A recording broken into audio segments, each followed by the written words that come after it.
Ang karagatan ay sumasaklaw sa higit 70% ng ating planeta. Ngunit karamihan sa atin ay bihirang makasilip sa kahangahangang buhay na namumukadkad sa ilalim ng mga alon. Bilang isang diver, pinalad akong tuklasin ang nakatagong mundong ito ng personal. Ngunit naniniwala akong lahat, diver man o hindi, ay dapat magkaroon ng pagkakataon maranasan ang ganda at hiwaga ng buhay dagat. Sa pamamagitan ng blog na ito, nais kong daling kayo sa isang paglalakbay sa kailaliman ng karagatan.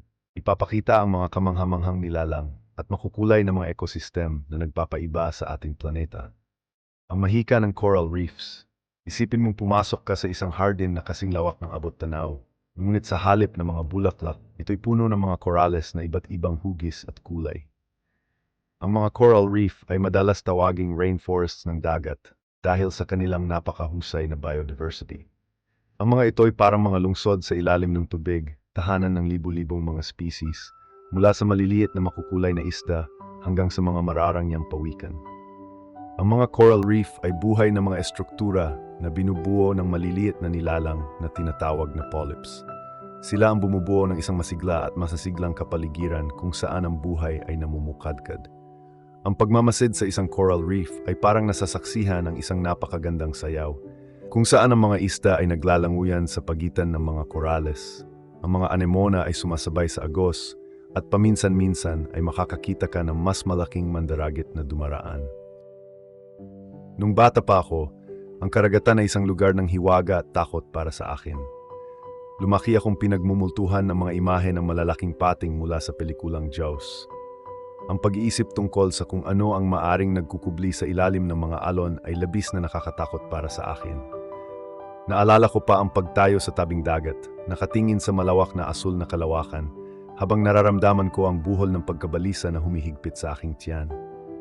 Ang karagatan, na may walang katapusang lalim at hindi nakikitang mga nilalang, ay isang bagay na ayaw kong lapitan. Ang aking ama, gayunpaman, ay may ibang pananaw.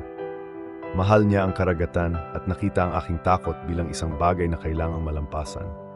Isang araw ng tag-init, noong mga 7 taong gulang ako, nagpasya siyang turuan ako ng isang aral na hindi ko makakalimutan.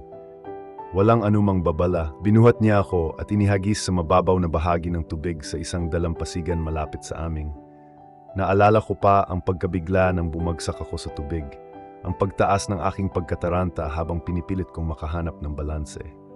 Sa pamamagitan ng blog na ito, nais kong ibahagi ang hiwaga at ganda ng buhay dagat sa mga maaring hindi magkaroon ng pagkakataong makapag-dive.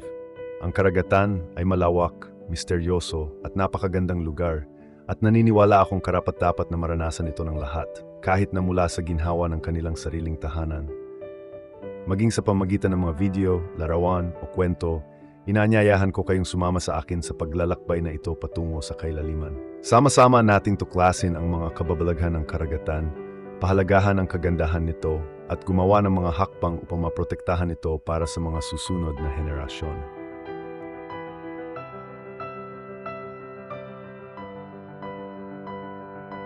As we reach the end of this journey through the wonders of the ocean, I hope you felt even a fraction of the awe and respect that I have for these incredible underwater worlds. The ocean is not just a distant, mysterious realm. It is the lifeblood of our planet, a source of inspiration, sustenance, and wonder. It has the power to heal, to humble, and to remind us of our place in the grand tapestry of life. But with this beauty comes responsibility. Our oceans are under threat. Pollution, overfishing, climate change, and habitat destruction are taking their toll on these fragile ecosystems. If we do not act now, the vibrant coral reefs, the majestic marine animals, and the delicate balance of life that sustains our planet could be lost forever. Once again, this is Dan Pro. Thank you for watching my channel, and God bless us all.